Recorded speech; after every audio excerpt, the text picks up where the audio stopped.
siya na puti. Na-overtaken po yan ng isang magaling magmaneho. Hinabol po nila yan sapagkat mabilis talaga yung sports car ni Jackie Enrile. At pinatay yung pong nagdadrive ng nag-overtake po sa isang Pajero. Pinatay po yan. At ang pangalan po nung napatay ay Mitra. Hindi na po natin alam kung ano nangyari sa kaso na yan. Sinasabi lamang po ni Juan Ponce Enrile na naibibintang lang daw parati sa kanyang anak yung mga pagkakamatay na yan.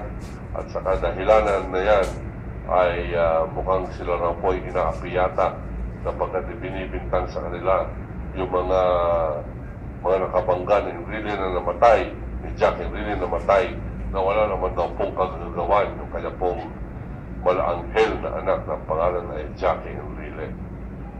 So, ang atin po ngayon ay nalilimutan na ba ng taong bayan yan pong ginawang paglulustay ni Juan Ponce Enrile bilang Senate President ng pera ng taong bayan, yung mabuwis na binayad po natin. Abay, wag po natin papalagpasin yan sapagkat kaya po paulit-ulit ang pagnanakaw na ginagawa sa atin sapagkat hindi natin iintindi, sapagkat hindi natin binabantayan. Tandaan po ninyo, pag ang mga mamamayan o mga taong nakakaintindi o mga taong may malasakit sa kanilang bansa ay wala pong ginagawang mabuti o wala pong ginagawang aksyon, mamamayagpag yung kasamaan yung mga umaaboso po sa atin at para po bang sa ating katahimikan ay binibigyan pa natin sila ng paspas o bendisyon na sige, magnakaw ka lamang yan, hindi naman namin nararamdaman yan. Hindi rin po ninyo nararamdaman na dapat nagkaroon tayo ng mas maraming mga periculture center, dapat nagkaroon tayo ng mas magandang delivery of services, dapat mas malaki ang ating pong mga nagagawa para masawata ang pagsira ng ating pong kalikasan. Dapat meron po tayong pundo para sa mas marami pang mga eskwelahan, ngunit ang lahat po ito ay nawawala sapagkat nilulustay ng Senado at ng mga ibang mga sangay ng gobyerno ang pera ng bayan. At ito'y maglulustay pa sila pag hindi po natin ito binantayan at hindi po tayo umangal o gumawa ng ingay o nagprotesta laban po diyan. Ang unang protesta, wag na wag ninyong iboto yung mga anak ng mga magnanakaw sa ating pong bansa.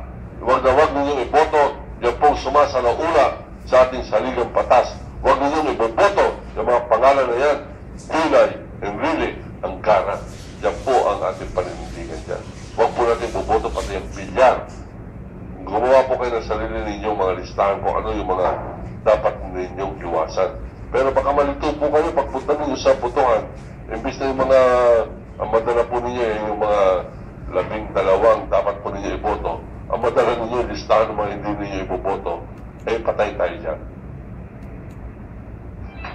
Mula sa top-rated music station ng Dekada 80, ang WBL. Pumili na nag-inikot sa inyo sa pamamagitan ng magaganda at piling-piling programa. Mula Lunes hanggang Linggo, aalawin kayo ng aming kilalang mga komentarista at public service program. Ito lamang sinimpilan ng DWBL. Pare, kumakalikado pala yung mga kapamilya ng mga Scout elected officials. Oo nga pare, mga swak lang sila.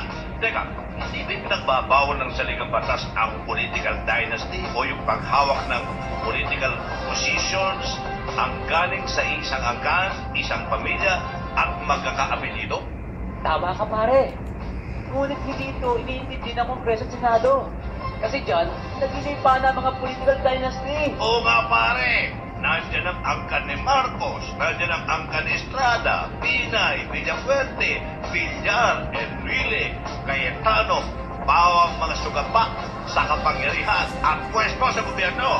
Aba pare, kung bawal lang sa ating yung batas, eh bakit nakapagpatuloy pa rin at namamayagpags pa ang mga political dynasty na yan? Pare, sapagkat walang ginawang batas ang Senado at Kongreso na nagtatakda ng probisyon hinggil sa kaparusahan at pagtutukoy sa mga sumasalaula sa saligang batas.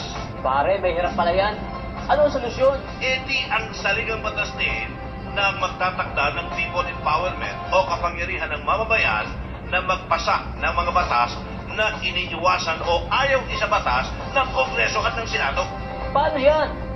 Pare, sa pamagitan ng People's Initiative o paghain ng batas mula sa mamamayan para sa mamamayan. People's Initiative. Oo, ito yung sinusulong ng isang NGO o grupo ng Krusada kontra Dynasty. Pare tandaan mo, Krusada kontra Dynasty, na ito'y pinangungunahan ni Ginoong Ricardo Penson. Yan yung pension plan for People's Initiative. Oo pare, abangan natin ang pagkilos nito ni Dick Penson. Sa pension plan, may tatakda ang People's Initiative. Kaya mga pare, mga kababayan, suportahan natin ang pension plan o People's Initiative. Pagkilos ng mamamayan para sa mamamayan. Krusada kontra Dynasty!